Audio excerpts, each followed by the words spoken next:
سیاست میں آپ نے یہ تو ضرور سنا ہوگا، ایک زرداری سب پہ بھاری۔ جرائم کی دنیا میں بھی ایک ایسا کردار رہا ہے جو ہمیشہ سے اپنے مخالفین پر بھاری رہا، اور نہ صرف مخالفین بلکہ جب تک وہ زندہ رہا تب تک پولیس اور دیگر قانون نافذ کرنے والے اداروں کے لیے بھی ایک بڑا چیلنج بنا رہا۔ پچھلی ویڈیو میں نے لیاری گینگسٹر رحمان ڈکیت کے دستے راز سمجھے جانے والے بابا لاڈلا سے ہونے والی اپنی ملاقات کا ذکر کیا تھا۔ اس ویڈیو میں لیاری کے ایک اور اہم کردار سے ہونے والی اپنی ملاقات کے بارے میں آپ کو بتاؤں گا کہ کب اور کیسے اس سے میری ملاقات ہوئی، اور اس ملاقات میں نے اس کو لیاری کے دیگر گینگسٹر سے کیسے خاصا مختلف اور کافی انٹرسٹنگ پایا۔ لیاری کے ایک چھوٹے سے گھرانے میں پیدا ہونے والا اور لوگوں کے لیے چائے پانی کرنے والا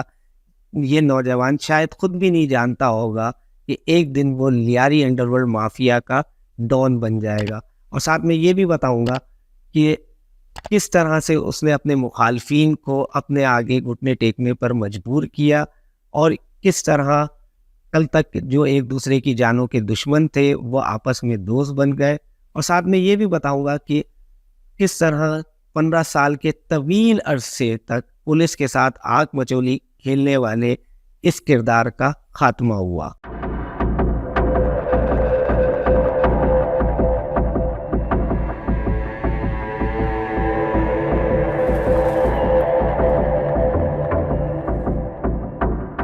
جی دوستوں، میں بات کر رہا ہوں لیاری گینگسٹر غفار ذکری کی، جو ارشد پپو گینگ کا کمانڈر اور ارشد پپو کے 2006 میں گرفتار ہونے کے بعد سے اس کے گروپ کی کمانڈ سنبھال رہا تھا۔ ابھی بابا لاڈلا سے ملاقات ہوئے کچھ عرصہ ہی گزرا تھا، اور بابا لاڈلا کی سٹوری پہ کافی اچھا فیڈ بیک بھی آیا تھا، اور آفس اور دیگر دوستوں کی طرف سے کافی پریشر تھا کہ مجھے وہ بابا لاڈلا کے مخالف گروپ غفار ذکری سے بھی ملنا چاہیے۔ اور چونکہ آپ جب صحافت میں ہوتے ہیں تو آپ کو ایک چیزوں کو بیلنس لے کے چلنا پڑتا ہے، اور بیلنس کرنے کے لیے مجھے غفار ذکری سے ملنا میرا ضروری تھا۔ اور اس حوالے سے پھر جب میں نے اپنے کچھ جو میری سورسز تھیں لیاری میں نے ان سے رابطہ کرنا شروع کیا اور ان کو بتایا کہ میں غفار ذکری کا انٹرویو کرنا چاہتا ہوں،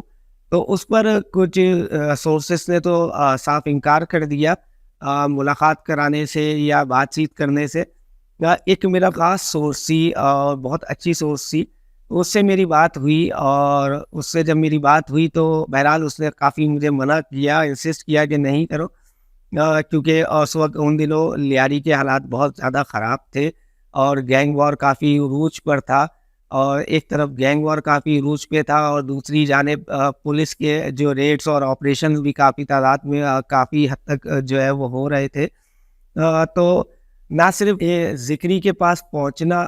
ذکری سے ملنا اور اس کے بعد واپس آنا یہ چیلنج تھا، بلکہ ذکری تک پہنچنے کے دوران جو خطرات کا سامنا کرنا پڑتا،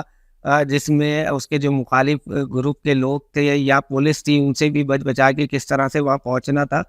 اور پہنچ کے واپس آنا تھا، یہ بھی ایک بڑا خاصا جو ہے نا ٹف چیلنج بن گیا تھا۔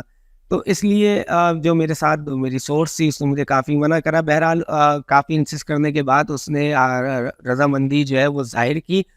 اور رضامندی ظاہر کرنے کے بعد پھر 2-4 دن بعد اس کا میرے پاس فون آتا ہے اور وہ مجھے بتاتا ہے کہ جی جو آپ نے مجھے کام کہا تھا وہ کام ہو گیا ہے، میں نے ذکری تک آپ کا میسج کنوے کر دیا اور وہ ملنے کے لیے تیار ہے۔ تو اس طرح پھر وہ مجھے بتاتا ہے کہ اس دن ہمیں جانا ہے، اور شام کے وقت میں ہماری ملاقات کا ٹائم ڈیسائیڈ ہوا ہے، اور پھر ہم ایک جگہ پر ملتے ہیں، اور ملنے کے بعد ہم دونوں ایک ساتھ اسی کی موٹر سائیکل پر جاتے ہیں، اور وہ ماڑی پور روڈ پر ایک کراؤن سینما کے پاس مجھے لے کے جاتا ہے، اور وہاں جا کے موٹر سائیکل روکتا ہے، اور روکنے کے بعد کہتا ہے کہ اب اس کے بعد کا سفر آپ کا ہے، اور یہاں ایک کوئی بندہ آئے گا اور وہ اس کے جو لوگ ہوں گے وہ آپ کو لے کے چلے جائیں گے۔ اور میں بہرحال یہاں پر موجود ہوں، ہوٹل پہ بیٹھا ہوا ہوں، اور اگر اس دوران جب آپ آ جاؤ، فری ہو جاؤ، تو مجھے کال کر لینا، میں آ جاؤں گا آپ کو لینے کے لیے۔ ابھی ہم وہاں پر موجود کھڑے ہوتے ہیں، اور کھڑے ہو کے یہ بات ہی چل رہی ہوتی ہے کہ وہ آئیں گے وہاں سے لینے کے لیے۔ اسی دوران میں دیکھتا ہوں کہ ایک چھوٹا سا لڑکا ہوتا ہے، کوئی 14-13 سال کا لڑکا ہوتا ہے، اور ٹی شرٹ اور شارٹ پہنا ہوا ہوتا ہے، موٹر سائیکل پر آتا ہے، اور آ کے ہمارے پاس رکتا ہے. رکنے کے بعد وہ پوچھتا ہے کہ آپ ہمارے بارے میں، تو ہم اس کو بتاتے ہیں کہ جی ٹھیک ہے ہم ہی ہیں جو میڈیا سے آئے ہوئے. تو اس کے بعد وہ کہتا ہے کہ آپ آؤ میرے ساتھ موٹر سائیکل پر بیٹھو. تو میں اس کے ساتھ موٹر سائیکل پہ اس کی بیٹھنے لگتا ہوں. تو اسی دوران وہ مجھے ایک چشمہ نکال کے دیتا ہے جو عام طور پہ ویلڈنگ کے دوران یوز کرتے ہیں، اور اگر آپ نے نوٹ کیا ہو تو وہ سائڈوں سے بھی کور ہوتا ہے، جس کا مقصد شاید یہ تھا کہ جب میں وہاں اس کے ساتھ بیٹھ کے جاؤں تو مجھے کچھ نظر نہ آئے. مزے کی بات یہ تھی کہ چشمہ تو ویلڈنگ کا تھا اور کالا چشمہ تھا وہ، لیکن جب میں نے اس کو پہنا تو اس کے اندر شاید انہوں نے اس کے گلاسز پہ جو ہے وہ پینٹ کیا ہوا تھا، جس کی وجہ سے اگر میں چاہتا بھی تو باہر کچھ نہیں دیکھ پاتا. اور رات کا ٹائم میں نے آپ کو بتایا مغرب کا ٹائم ہو چکا تھا، مغرب ہو چکی تھی تو ویسے ہی اندھیرا ہو چکا تھا. اور اس کے باوجود جو ہے وہ کالا چشمہ اور کالے چشمے میں گلاس کے اوپر پینٹ ہونا، اس کے بعد تو میں بالکل ہی بلائنڈ ہو چکا تھا، مجھے کچھ نظر نہیں آ رہا تھا. اور ساتھ میں اس نے مجھے ایک وارننگ بھی دی کہ میں آپ کو لے کے جا رہا ہوں غفار بھائی کے پاس، انہوں نے بلایا ہمارے مہمان ہو، لیکن اگر آپ نے بیچ میں یہ چشمہ اتارنے کی کوشش کی تو میں آپ کو وہیں پر اتار دوں گا اور چلا جاؤں گا، میں آپ کو آگے لے کے نہیں جاؤں گا. لہٰذا میرا کمٹمنٹ تھا اور میرا جو مقصد تھا وہ ذکری سے ملنا تھا، اس لیے میں کوئی بھی ایسا چانس نہیں لینا چاہتا تھا کہ جس کی وجہ سے تھوڑی سی بھی ایک بے وقوفی کی وجہ سے میری جو میٹنگ ہے اور جو میٹنگ کا پلان ہے وہ کینسل ہو جائے.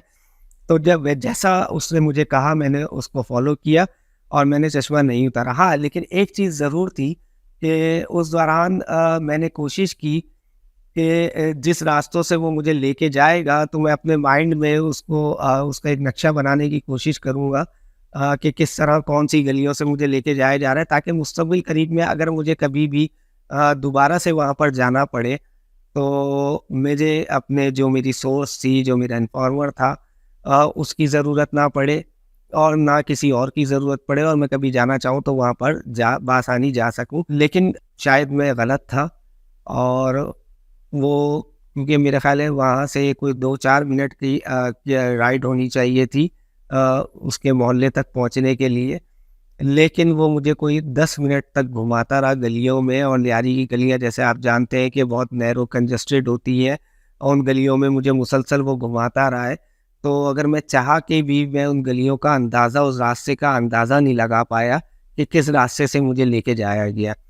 بہرحال تھوڑی دیر بعد بائک رکتی ہے، اور بائک رکنے کے بعد وہ مجھے کہتا ہے کہ آپ بائک سے اتریں، ہم پہنچ گئے ہیں.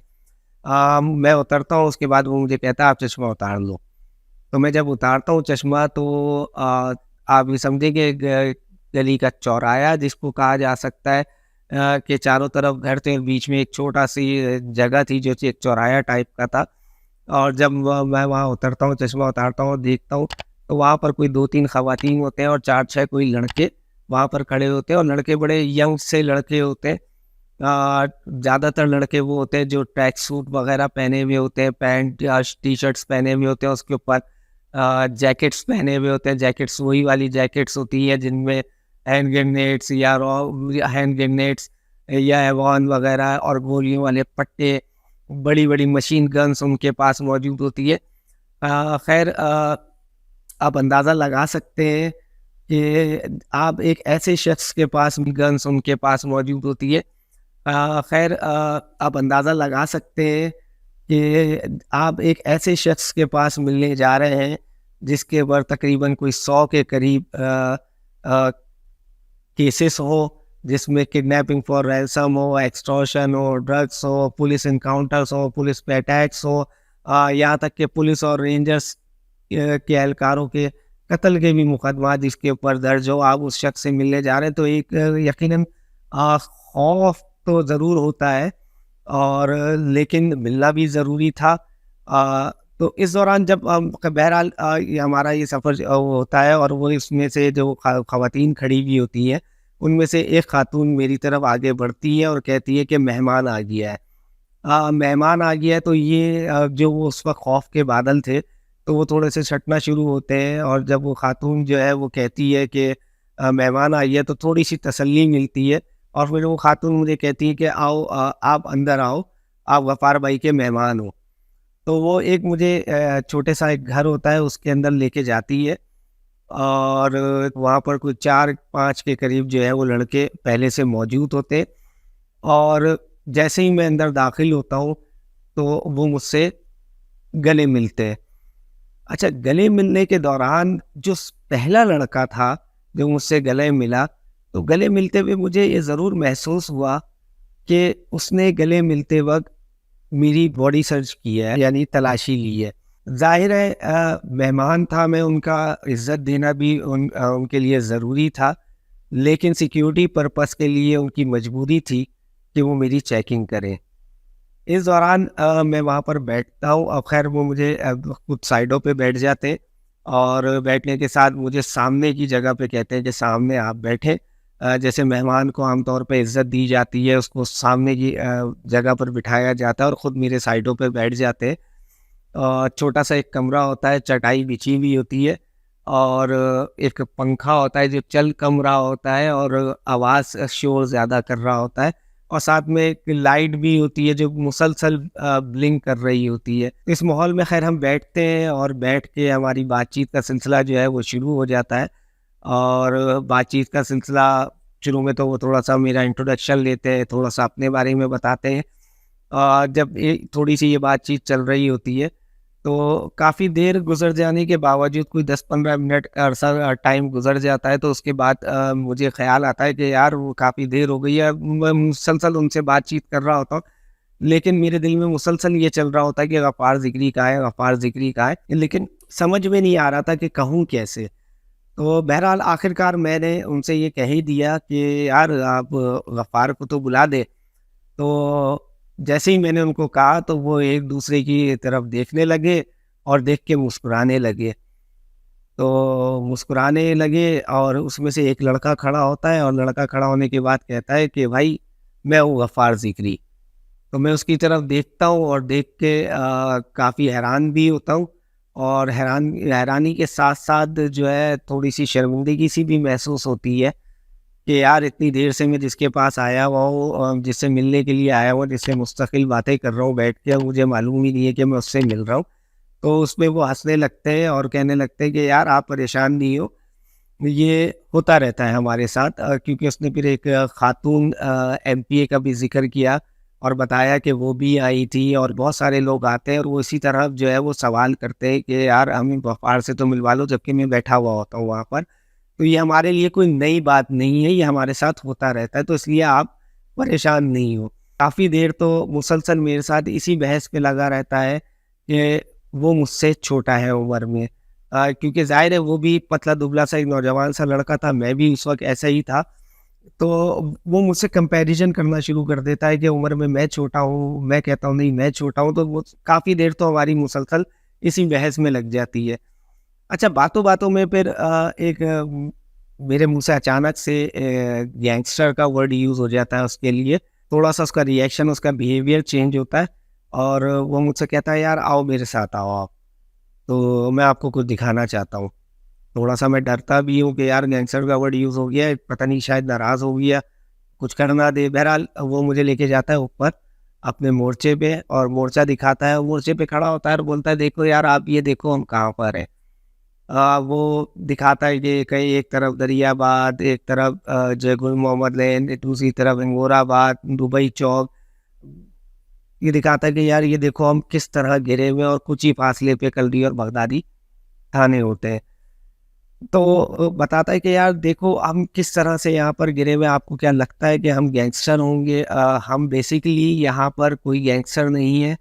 اور ہم اپنے لوگوں کے لیے جو ہے وہ ایک ان کی دفاع کی جنگ لڑ رہے ہیں یہاں پر، کیونکہ ہمارے لوگوں پر حملہ ہوتا ہے، ہماری بہن بیٹیوں کو مارا جاتا ہے، ہمارے بزرگوں کو، بچوں کو مارا جاتا ہے، کسی کو بھی نہیں چھوڑا جاتا، اور یہاں تک کہ جو ہے وہ اگر وہ گینگسٹر جو ہے مخالف گروپ کے لوگ ہمارے گھروں میں گھس کے بہن بیٹیوں کی عزت تک لوٹ لے آتے ہیں۔ تو اس لیے ہم اپنے جو ہے وہ دفاع کی جنگ لڑ رہے ہیں یہاں پر، اور ایک طرف ہم پولیس سے مقابلہ کر رہے ہیں، دوسری طرف ہم اپنے مخالفین سے مقابلہ کر رہے ہیں۔ ہمارے لیے بہت ٹف ٹائم ہوتا ہے، اور یہاں تک کہ بعض اوقات جب مخالفین کے حملے اتنے بڑھ جاتے ہیں اور کئی کئی دن تک جو ہے یہ سلسلہ جاری رہتا ہے،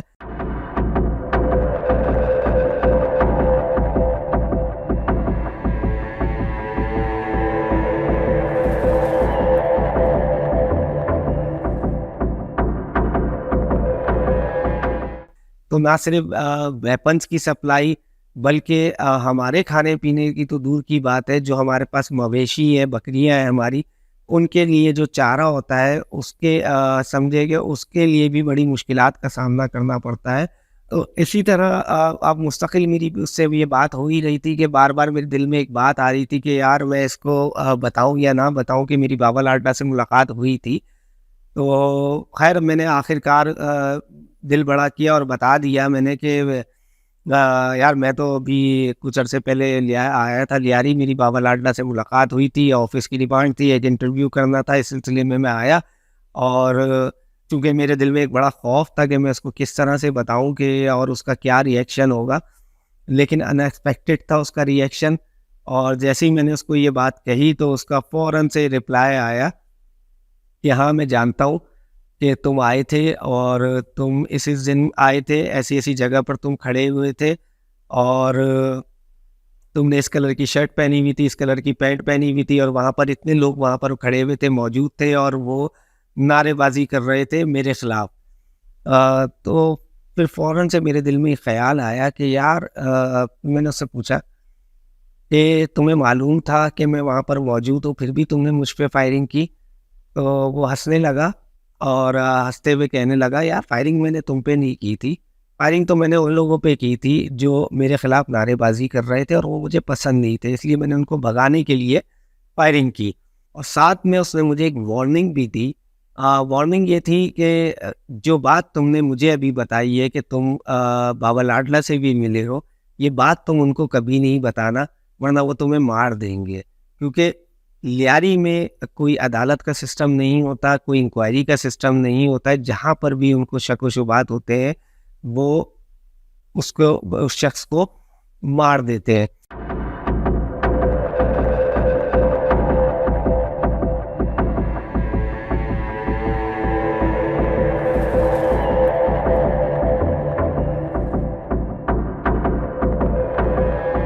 یہ اچھا ایک پوائنٹ تھا کہ جیسے میں نے بے وقوفی میں ذکری کو بتا دیا تھا، اگر اسی طرح کی بے وقوفی میں شاید بابا لاڈلا کے ساتھ کر دیتا تو شاید وہ مجھے مار بھی سکتے تھے۔ پھر میں نے اس سے پوچھا کہ یار ایک بات بتاؤ کہ تمہیں یہ سب کیسے پتہ ہوتا ہے؟ تم سے نہ میری کبھی پہلے ملاقات ہوئی تھی، نہ میری کوئی تصویر تھی، کوئی ایسی چیز تھی، تمہیں یہ بھی معلوم تھا کہ میں وہاں پر آیا ہوا تھا، تم سے میں نے کچھ پولیس آپریشنز کے ذکر کیے، تم نے وہ بھی سارا سب کچھ تمہیں معلوم ہوتا تھا، تم وہ سارا سین ڈسکرائب کر دیتے تھے، مخالفین کی بھی تمہیں ساری خبر ہوتی ہے، ساری انفارمیشن ہوتی ہے، کیونکہ ظاہر ہے کہ بابا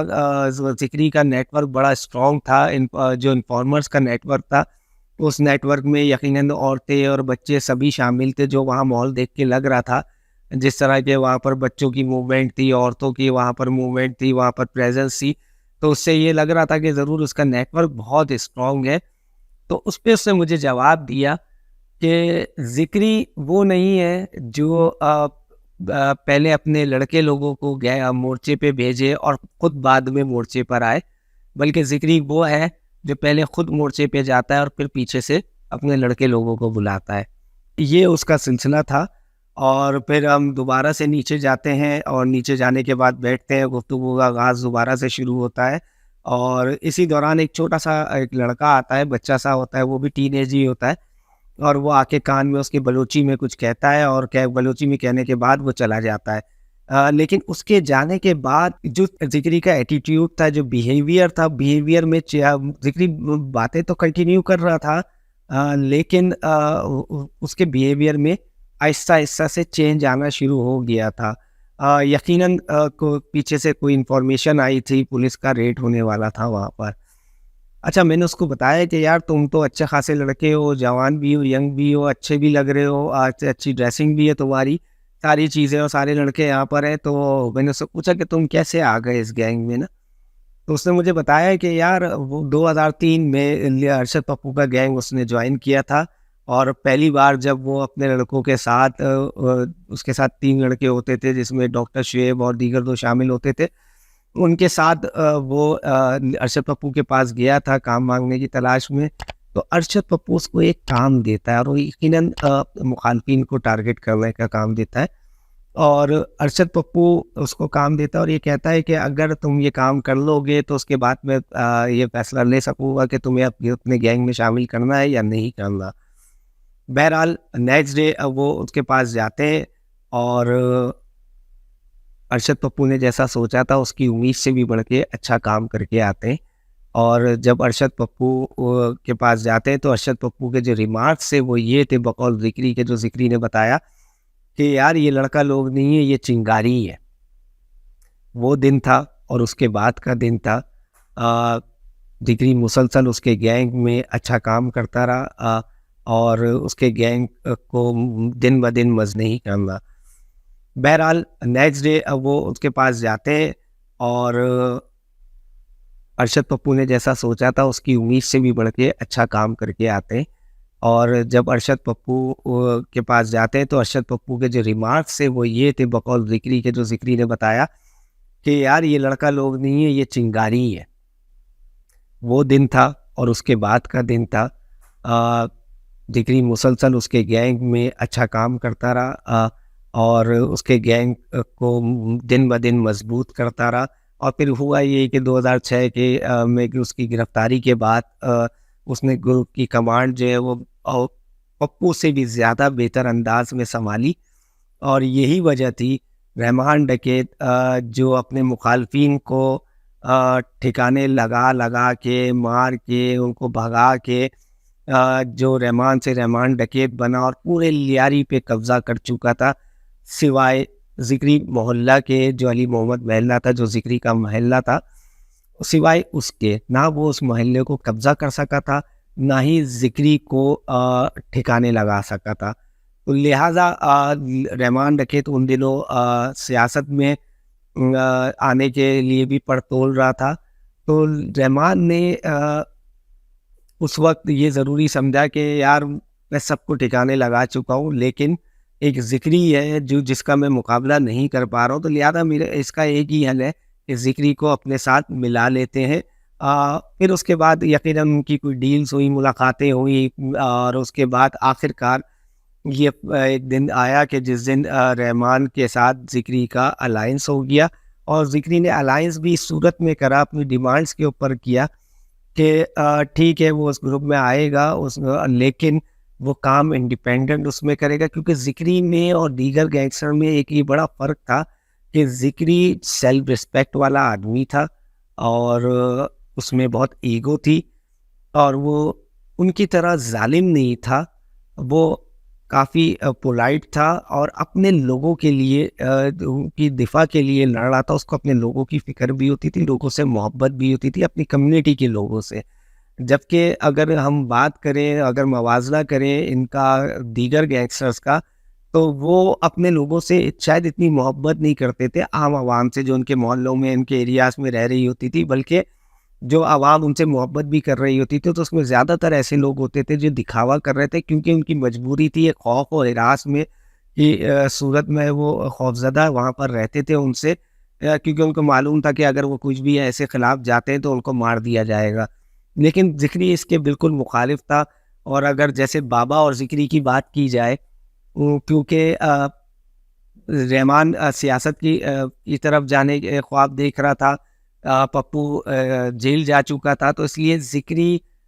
جو گینگ پہلے رحمان ڈکیت ورسز ارشد پپو کہلاتا تھا گینگ وار، وہ اس وقت بابا لاڈلا ورسز غفار ذکری ہو چکا تھا. تو اگر ہم ان دونوں کا موازنہ کریں ذکری کا اور بابا لاڈلا کا، تو بابا لاڈلا کا گینگ کافی ظالم تھا جبکہ ذکری نہیں تھا. جبکہ دوسری طرف اگر بابا لاڈلا کی بات کی جائے تو بابا لاڈلا کافی سخت مزاج کا ایک فائٹر تھا. فائٹر ذکری بھی تھا لیکن سخت مزاج کا نہیں تھا، کافی پولائٹ تھا، ہنسی مذاق کرنے والا تھا، لوگوں سے ملنسار تھا، لوگوں سے ملنے والا تھا، اپنی کمیونٹی کے لوگوں کا خیال رکھنے والا تھا، اپنے لڑکوں کا خیال رکھنے والا تھا. اور ساتھ میں اگر اس طرح سے موازنہ کیا جائے کہ بابا میں اور ذکری میں کیا فرق ہے، تو بابا ہر دم لڑنے کو تیار رہتا تھا. اگر پولیس بھی گھیراؤ کر لے تو وہ اس میں مقابلہ کرنے کو تیار رہتا تھا. جبکہ ذکری عام طور پہ پولیس سے لڑائی کے خلاف تھا، اور جب بھی پولیس سے لڑائی ہوتی تھی، لڑائی ہونے جا رہی ہوتی تھی، تو وہ وہاں سے رفو چکر ہو جایا کرتا تھا، غائب ہو جایا کرتا تھا، ہائڈنگ میں چلا جایا کرتا تھا. وہ اس چیز پہ زیادہ فوکس نہیں کرتا تھا کہ پولیس سے لڑا جائے یا اداروں سے لڑا جائے. تو اس طرح سے ان کا کمپیریزن بھی ہوتا ہے. خیر اسی دوران جب وہ مسلسل یہ باتیں چلتی رہیں اور مسلسل ایک کے بعد دوسرا، دوسرے کے بعد تیسرا جو ہے وہ کوئی نہ کوئی آ کے مسلسل اس کے کان میں، جب ہم بیٹھے ہوئے تھے اس کے کان میں بلوچی میں کچھ کہتا رہا، بھی ذکری کا بیہیویئر بھی چینج ہوتا رہا. تو پھر اس کے کافی تھوڑی دیر بعد ذکری جو ہے وہ معذرت کرتا ہے اور کہتا ہے کہ یار پولیس جو ہے وہ آ رہی ہے اور جو ہے وہ آپ کو ابھی جانا پڑے گا، باقی ہم پھر کبھی ملیں گے اور یہ میرے لوگ ہیں، یہ آپ کو چھوڑ دیں گے. تو بہرحال فائرنگ شروع ہو چکی ہوتی ہے اور مسلسل فائرنگ کی آوازیں آ رہی ہوتی ہیں اور اندر ہی اندر تھوڑا سا خوف بھی پیدا ہو رہا ہوتا ہے. اور میں مسلسل دل میں یہی سوچے جا رہا تھا کہ اگر سچویشن زیادہ خراب ہوتی ہے تو مجھے کیا کرنا ہے. جبکہ حالانکہ وہ جو لڑکے میرے ساتھ موجود تھے اس وقت وہ مجھے مسلسل یہ تسلی دیے جا رہے تھے کہ آپ پریشان نہ ہو، آپ ہمارے مہمان ہیں، آپ کو کچھ نہیں ہونے دیں گے، ہم آپ کو یہاں سے بحفاظت لے کے جائیں گے باہر. لیکن دل ہی دل میں یہ خوف تو تھا اور میں یہ سوچ کے بیٹھا ہوا تھا کہ جیسے ہی کوئی گڑبڑ ہونی ہے مجھے بھاگنا ہے. اب مجھے یہ نہیں معلوم کہ مجھے بھاگنا کہاں ہے کیونکہ میں ان گلیوں سے واقف بھی نہیں تھا. بس میں یہ سوچ کے بیٹھا ہوا تھا کہ میں کسی کے آسرے پہ نہیں رہوں گا، میں بھاگ جاؤں گا. بہرحال ایسی نوبت نہیں آئی. اسی دوران جو ہے وہ مجھے لے کے نکلتے ہیں اس گھر سے اور تھوڑا سا آگے گلی میں جا کے ایک گھر ہوتا ہے، اس گھر میں لے کے جاتے ہیں مجھے. اندر داخل ہوتے ہیں، وہ عورت بھی ہمارے ساتھ ہوتی ہے اور وہ موبائل فون چونکہ انہوں نے مجھ سے شروع میں ہی لے لیا تھا کہ ہم آپ کو اینڈ میں دیں گے، یہ ہمارے پاس آپ کی امانت ہے، تو وہ موبائل فون مجھے واپس کرتے اور اس گھر میں لے کے جاتے ہیں. وہ عورت مجھے لے کے جاتی ہے اور ساتھ میں 2 لڑکے بھی ساتھ ہوتے ہیں، وہ اندر لے کے جاتے. مجھے لگتا ہے کہ شاید یہ مجھے یہاں پر جو ہے رکوائیں گے جب تک کہ معاملات ٹھنڈے نہیں ہو جاتے، فائرنگ نہیں رک جاتی. لیکن گھر میں جاتا ہوں تو ایک بڑی انٹرسٹنگ چیز دیکھنے میں آتی ہے کہ گھر کے دیوار کے ساتھ ایک الماری رکھی ہوئی ہوتی ہے. اس الماری کو وہ 2 لڑکے جو ہوتے ہیں وہ کھسکاتے ہیں تو پیچھے ایک راستہ سا بنا ہوا ہوتا ہے جو دوسرے گھر میں جا رہا ہوتا ہے. تو اس طرح کرتے کرتے ایک گھر سے دوسرا گھر، دوسرا گھر سے تیسرا گھر کرتے کرتے کوئی 8-10 کے قریب گھر ہوتے ہیں جو ہم کراس کرتے. اور کراس کرنے کے بعد پھر میں روڈ پہ اپنے آپ کو پاتا ہوں. اندھیرا بھی یقین ہو رہا تھا، پیچھے فائرنگ کی آوازیں آ رہی ہوتی ہے اور دوسری تھوڑا سا خوف بھی ہو رہا تھا کہیں پولیس نہ پکڑ لے. تو کیا کہوں گا میں، کیا کرنے آیا ہوں، گینگسٹر سے ملنے آیا ہوں، کہیں اسی اس میں نہ پکڑ لیں. دوسرا یہ کہ کہیں مخالفین کے لوگ نہ پکڑ لیں. تو یہ خوف تھا. خیر فوراً میں فون نکالتا ہوں اور اب جو میرا دوست تھا، میری جو سورس تھی، میں اس کو فون کرتا ہوں اور اس کو بتاتا ہوں کہ بھائی میں آ گیا اور اسی جگہ پہ کھڑا ہوا ہوں اور سامنے انگور آباد تھا. تو خیر وہ بہرحال فوراً آ جاتا ہے کیونکہ وہ قریبی ہوٹل میں بیٹھا ہوا ہوتا ہے اور وہ میرے پاس آتا ہے. خیر مجھے بٹھاتا ہے اور اپنے ساتھ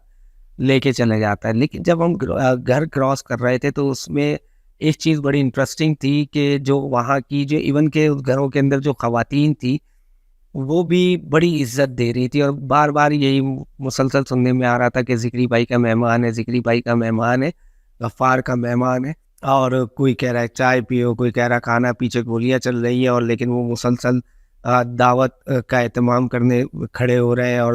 آفر دیے جا رہے ہیں. بہرحال اس سے ایک بات کا اندازہ ضرور ہوا کہ وہ صرف اسپیس بھی دے سکتے تھے جانے کے لیے، لیکن وہ